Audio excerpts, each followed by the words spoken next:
Eu sei que a nossa função aqui no YouTube é fazer a análise do capítulo e interpretar o que a gente leu, mas isso se torna até difícil em capítulos que é difícil colocar em palavras a sensação que a gente teve lendo, e esse capítulo é um desses casos. E eu sinceramente não sabia nem como reagir quando eu terminei de ler o capítulo. Fazia tempo que um capítulo de One Piece não me emocionava assim dessa maneira, e nesse quesito dá pra dizer que é o melhor capítulo do ano, ironicamente sendo o último. E é por esses e outros que Eiichiro Oda pode acabar esse ano dizendo que ele é o maior mangaka de todos os tempos. Sejam bem-vindos ao canal Supernovas, o canal favorito do Eiichiro Oda. Eu sou o Léo e vamos direto para análise desse capítulo, o capítulo 1103.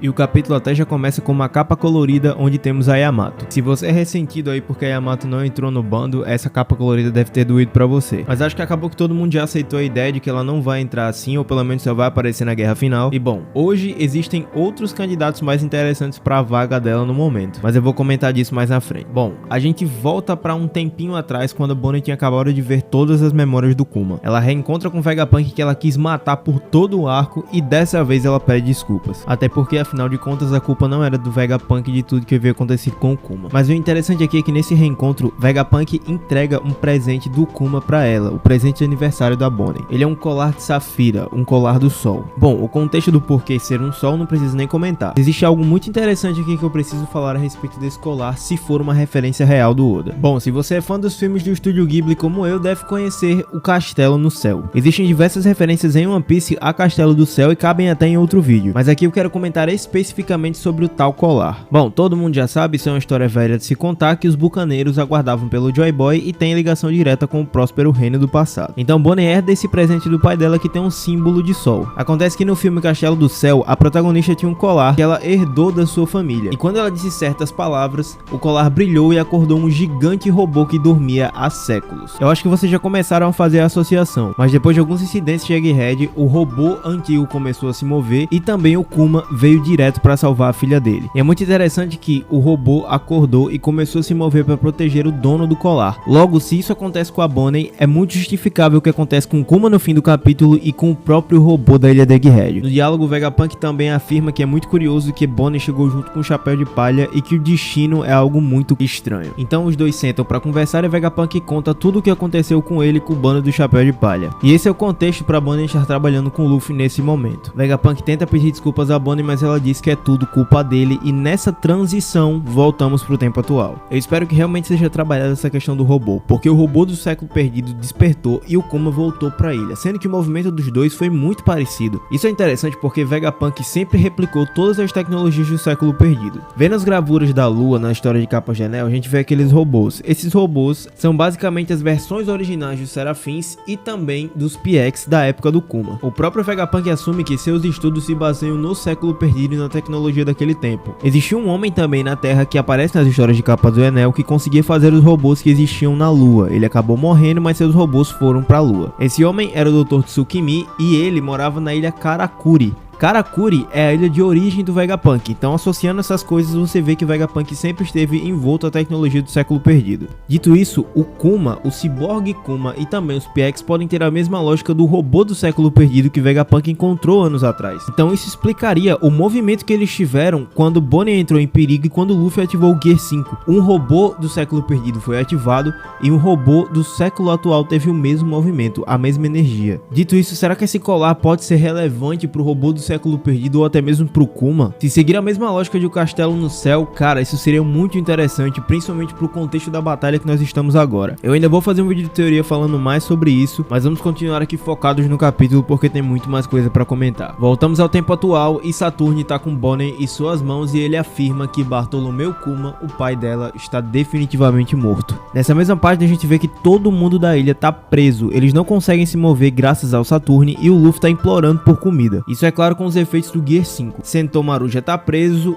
e Kizaru ainda tá no chão, quase imóvel. E o Kizaru pensa muito sobre o Sentomaru e sobre a Bonnie. Isso vai ser bem relevante daqui a algumas páginas. Eu vou voltar a comentar nisso. Vemos então algumas impressões do restante do mundo sobre o cerco que tá acontecendo em Egghead. Inclusive as pessoas se mostram preocupadas com o Vegapunk. Vegapunk é visto como um certo herói em alguns lugares do mundo pelo visto. Também é comentado por algumas pessoas que o cerco de Egghead é maior que o de Ohara e isso é bem óbvio. E aí temos um corte muito rápido na ilha Kamabaka onde está Dragon e os revolucionários. E eles estão conversando sobre a saída repentina do Kuma. Dragon se pergunta para onde Kuma iria se ele se movesse por um fragmento distinto. Ivankov fala que ele teria ido para Marijose sem hesitar, mas esse olhar do Dragon diz outra coisa. Dragon é pai assim como Kuma, e por mais que Dragon tenha sumido por muito tempo da vida do Luffy, ele mostrou certa preocupação no flashback do Kuma com o filho dele e a gente sabe que ele se moveu até o East Blue para salvá-lo. O que eu fico me perguntando é, isso é algum indício de que Dragon poderia ir para Egghead? A gente sabe que já houve envolvimento do Dragon relacionado ao Vegapunk no início do arco, quando o Vegapunk liga para ele e diz que ele tá com a morte muito próxima. Ele provavelmente também sabe que Luffy tá na ilha de Egghead e Kuma é um dos seus maiores amigos e também tá nesse lugar. Não é possível que com tudo isso o Dragon não tente se mover para Egghead nesse momento. Mas se isso não acontecer, cara, eu espero que esse encontro entre ele e o Luffy e entre os amigos dele, os personagens que a gente quer que ele encontre, seja muito bom e tenha valido a pena esperar tanto. Mas bom, como todo fã de One Piece, eu ainda tenho certa esperança de que ele pode aparecer nesse arco ainda. Ou, onde eu acho até que seria mais apropriado, no pós-arco de Egghead, que é onde geralmente acontecem as maiores coisas ao redor do mundo. Voltamos mais uma vez pro conflito de Egghead e vemos Bonnie encarando Saturne de frente. Ela usa mais uma vez a distorção de futuro para se parecer com o Nika. Eu vi algumas pessoas comentando a respeito do braço dela estar parecido com o efeito do Gear 4, e que isso seria estranho já que ela não associou o Luffy ao Nika ainda. Só que tem um detalhe, a única referência que a Bonnie tem a respeito de um corpo de borracha é o do Luffy, então é natural que ela acabe replicando um corpo de borracha assim como do Chapéu de Palha, já que a única informação que ela tem relevante sobre a aparência e o físico do Nika é que ele tinha um corpo de borracha. Só que o golpe não funciona porque ela tá muito fraca e Saturne começa a falar que é natural que ela conheça esse nome, afinal é filha do Kuma. Só que ela não sabe o que o Nika é exatamente aquilo e começa a ter um pensamento muito interessante. Ele diz algo que eu fiquei me perguntando sobre a Bonnie, já que ela sabia sobre o Nika, por que ela não associou a imagem do Luffy ao Nika ainda? E aqui o Saturne também chega a essa conclusão, de que é estranho que ela não tenha associado o Luffy ao Nika. Isso é muito relevante pela informação que o Saturne fala após isso, a informação sobre os poderes da Bonnie. Só que antes que eu chegue nessa explicação, eu preciso falar da cena que parou o fandom completamente que tá nessa página. Do nada, simplesmente do nada, e o nada tem nome, o Luffy tá comendo. Ele tá repleto de comida ao redor dele e ele tá comendo sem parar. E o Saturno inclusive pede para que ele seja preso com as gemas de Karosek nesse momento. A gente vê ali os marinheiros correndo e aí vê o Kizaru ali sentado tranquilo,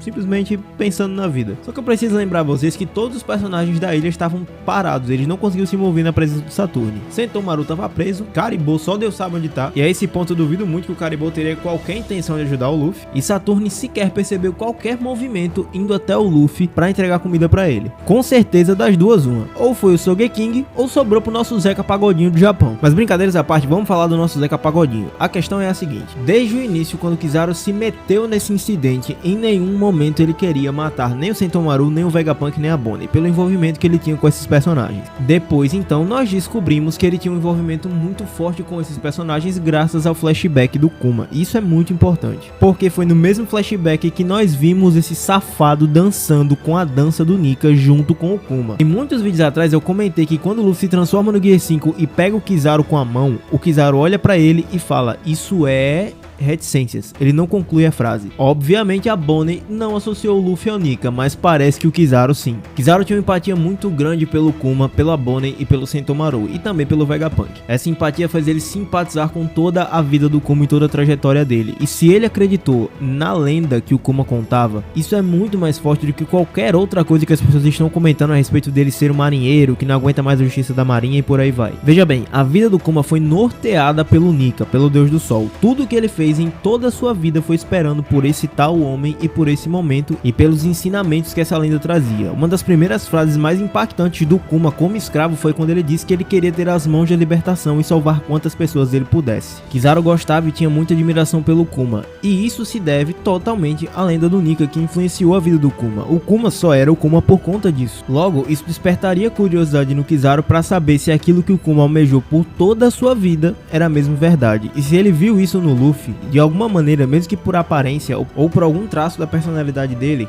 cara, faria muito sentido ele ter entregue a comida pro Luffy agora, esperando que ele se levante e prove pra ele que ele é o cara que o Kuma esperava. Eu até volto a uma frase que o Kizaru usa também no arco de Egghead, que ele diz que ele é apenas uma engrenagem e que ele não pode fazer nada pra mudar o sistema. A lenda do Nika é de alguém que consegue quebrar o sistema e libertar a todas as pessoas do mundo. Será que o Kizaru não teria um mínimo interesse numa história como essa? Talvez, como ele próprio disse, ele é apenas uma engrenagem e não pode mudar as coisas, mas será que ele pode acreditar na história de alguém que vai fazer isso? Enfim, para todos os efeitos, a cena deixa explícita que foi ele que fez isso. Afinal, ele tava numa posição quando o Luffy tava pedindo por comida e agora tá em outra completamente diferente. Pra Saturn não ter notado que alguém tenha levado comida pro Luffy, só pode ter sido o Kizaru, porque ele é rápido o suficiente pra fazer isso. Já que nosso querido cozinheiro e o cara dito como o mais rápido do bando tá encostado e gritando sem fazer absolutamente nada desde o início do arco.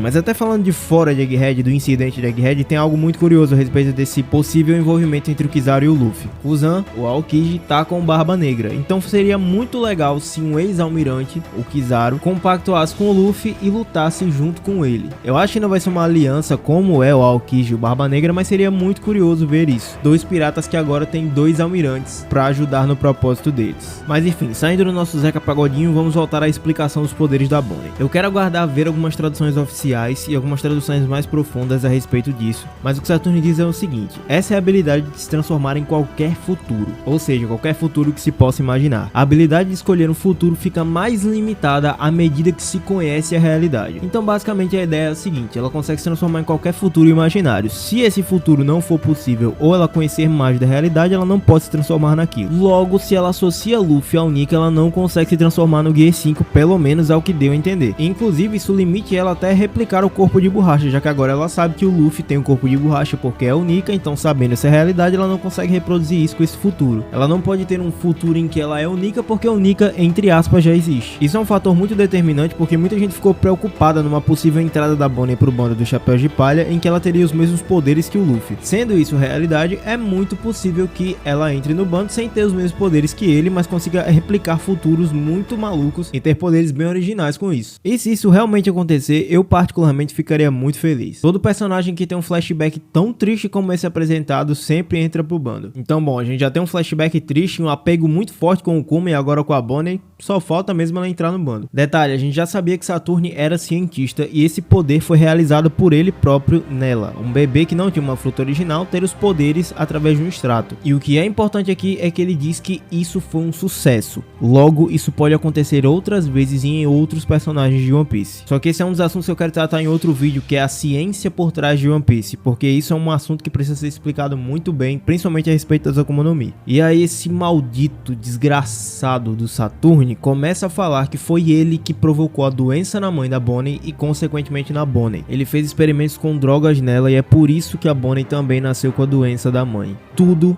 foi culpa dele. Da mesma maneira que o Oda consegue criar um personagem que a gente tem muita empatia, que a gente consegue se apegar a ele tão rápido, o Oda consegue criar um personagem que a gente odeia em papo de um capítulo. Vegapunk faz até um papel de leitor nesse momento e fica revoltado e começa a gritar com Saturn. E o Saturn responde que coloque-se no lugar dele. Como ele se importaria com um inseto? Cara, lendo esse capítulo, nesse momento, eu quis pular pra dentro da história e matar esse cara. Mas parece que alguém vai fazer isso por nós. Porque algo cai na praia de Egghead e esse algo é Bartolomeu Kuma. Ele fura a barreira dos marinheiros e vem sem parar atrás da Bonnie. Saturn e Vegapunk ficam chocados porque não tem a mínima possibilidade do Kuma ter ido pra lá sem alguma ordem. Como ele teria algum instinto ou teria alguma racionalidade pra fazer isso? É nesse momento que Bonnie começa a dizer algumas últimas palavras, que o coração dela tá partido, que ela tá com muito medo. Ela pede desculpa e diz que nesse momento ela preferia até que tivesse morrido. E eu não sei vocês, mas eu já vi outra pessoa do bando de Chapéu de Palha em outro lugar dizer essa mesma frase com essa mesma feição. Ela pede desculpas e diz que havia vida que ele lutou tanto pra preservar, que era a vida dela,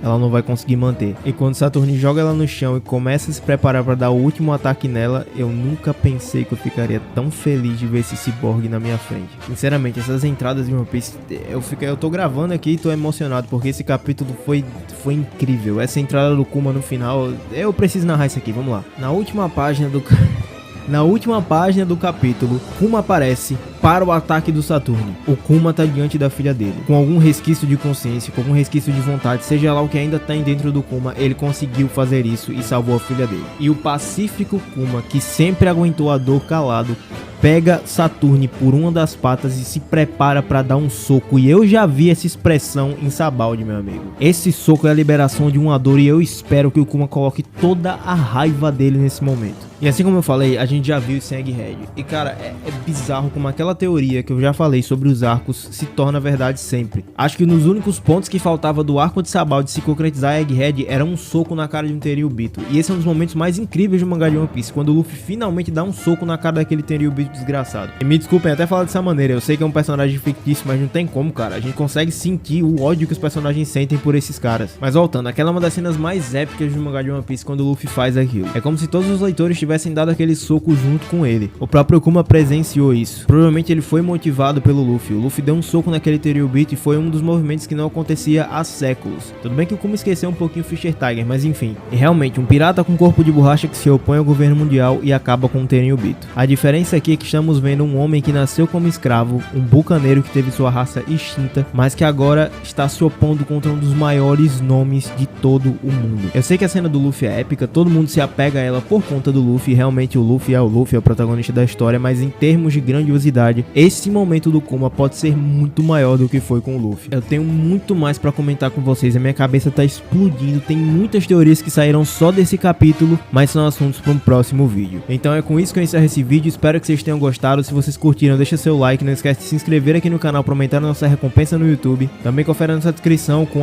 @canal Supernovas no nosso Instagram para vocês mandarem suas perguntas e a gente responder aqui em vídeo. E é isso, galera. Valeu!